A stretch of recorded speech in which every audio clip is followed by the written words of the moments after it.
First on 4, early voting continues through Friday. Good evening, I'm Chris Jacobs. And I'm Maribel Gonzalez. And despite another week left to go before the November 6th elections, voter turnout is already higher than it was during the last midterms. CBS 4's Sandra Garcia spoke with the Elections Department about the spike in numbers.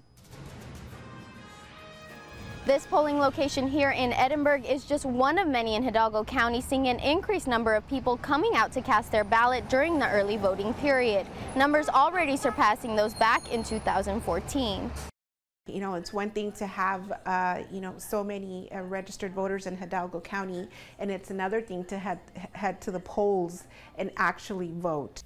And voters in Hidalgo County are doing exactly that. We did have a total of 55,180, but for the entire duration of the early voting, which is the 2 weeks.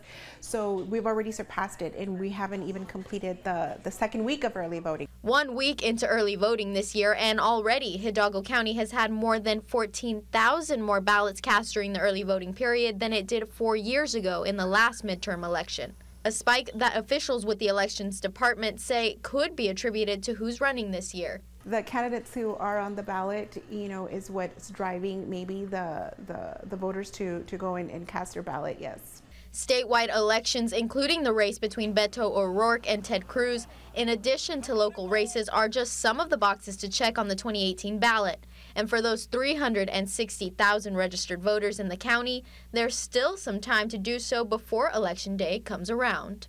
We are encouraging everyone to vote and to encourage others to get out and vote as well. It does make a difference. It would be great if the entire voting population was able to cast their ballot. The Elections Department hopes this pattern will continue well throughout the weekend into Election Day.